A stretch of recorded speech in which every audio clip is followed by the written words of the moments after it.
ഈ സമകാലിക ചുറ്റുപാടിൽ വർത്തമാനകാലത്ത് ഒരുപാട് കുട്ടികൾ അനുഭവിക്കുന്ന പ്രഷർ പലതും പുറത്തു പറയാൻ കഴിയാത്തതാണ്. അപ്പം പലപ്പോഴും ഈ അന്തർമുഖരായ കുട്ടികൾ പുറത്തു പറയുന്നില്ലെന്ന് മാത്രമല്ല, ബഹിർദർശിത്വമുള്ള കുട്ടികൾ, അതായത് എക്സ്ട്രാവർട്ട് എന്നൊക്കെ നമ്മൾ പറയുന്ന കുട്ടികൾ പോലും ഇതൊന്നും പുറത്തു പറയുന്നില്ല എന്നതാണ് യാഥാർത്ഥ്യം. വലിയ വലിയ ഗവേഷണ കേന്ദ്രങ്ങളിലും നല്ല ക്യാമ്പസുകളിലും പോലും കുട്ടികൾ വല്ലാത്ത സമ്മർദ്ദത്തിന് വിധേയമാണ് എന്നാണ് നമുക്ക് കിട്ടുന്ന ചില സൂചനകൾ. രാജ്യത്തെ ഏറ്റവും മികച്ച വിദ്യാർത്ഥികൾക്കാണ് ഇന്ത്യൻ ഇൻസ്റ്റിറ്റ്യൂട്ട് ഓഫ് ടെക്നോളജിയിൽ എപ്പോഴും പ്രവേശനം ലഭിക്കുക. നിങ്ങൾക്കറിയാം, മെറിറ്റ് അടിസ്ഥാനത്തിൽ, പ്രവേശന പരീക്ഷയുടെ അടിസ്ഥാനത്തിലാണ് ഇവിടെയെല്ലാം അഡ്മിഷൻ ലഭിക്കുന്നത്. സങ്കടകരെന്ന് പറയട്ടെ, കഴിഞ്ഞ 20 കൊല്ലത്തിനിടയിൽ IIT-കളിൽ 115 വിദ്യാർത്ഥികൾ ആത്മഹത്യ ചെയ്തു. ഇതിൽ 98 ആത്മഹത്യകളും നടന്നത് ക്യാമ്പസിനുള്ളിലാണ്.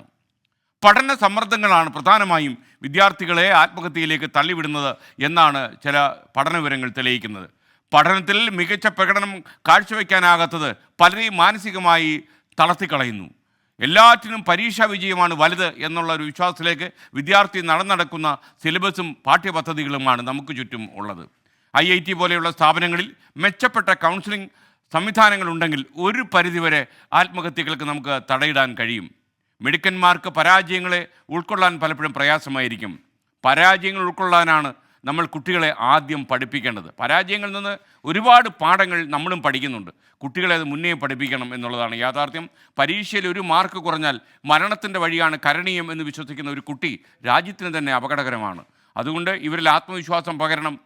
ജീവിതത്തിൽ ഔപചാരികമായ വിദ്യാഭ്യാസം മാത്രമല്ല പ്രധാനപ്പെട്ട കാര്യം, ജീവിതമെന്ന സർവകലാശാലയിൽ ഒരുപാട് പഠിക്കാനുണ്ടെന്ന് കൂടി ഈ കുട്ടികളെ പഠിപ്പിക്കേണ്ടതുണ്ട്. അപ്പോൾ എന്തെങ്കിലും ഒരു ചെറിയ നിസ്സാര മാർക്കിൻ്റെ വ്യത്യാസത്തിൽ അല്ലെങ്കിൽ പാഠഭാഗങ്ങൾ ഉരുവിടാൻ പറ്റാതെ പോയാൽ, പരീക്ഷാ ഹാളിൽ എന്തെങ്കിലും പ്രശ്നമുണ്ടായാൽ അന്ന് രാത്രി കയറി തൂങ്ങി മരിക്കുക എന്നൊക്കെ പറയുന്നതിലേക്ക് കുട്ടികൾ പോകാതിരിക്കാൻ എല്ലാ കരുതലും എടുക്കാൻ കഴിയട്ടെ മാതാപിതാക്കൾക്കും രക്ഷകർത്താക്കൾക്കും ഈ മാനേജ്മെൻറ്റുകൾക്കും. ഒരു പരിധിവരെ ചില മാനേജ്മെൻറ്റുകളെയും ഞാൻ കുറ്റപ്പെടുത്തും. അവരും കുട്ടികളെ പഠിപ്പിക്കുന്ന കാര്യം പഠനവും പരീക്ഷയുമാണ് ജീവിതത്തിൽ ഏറ്റവും വലുത് എന്ന് തന്നെയാണ്. എന്നാൽ പടിഞ്ഞാറൻ സർവകലാശാലകളിലൊക്കെ സന്ദർശിക്കുമ്പോൾ നമുക്ക് മനസ്സിലാകുന്നത് അതിനപ്പുറം ഒരു കാര്യം ജീവിതമുണ്ട് എന്നുള്ളത് തന്നെയാണ്. നമ്മൾ അവരെയൊക്കെ എപ്പോഴും ചീത്ത വിളിക്കുമെങ്കിലും അവരിൽ നിന്ന് നമ്മൾ അനുകരിക്കേണ്ട കാര്യമാണ് ഇതൊക്കെ.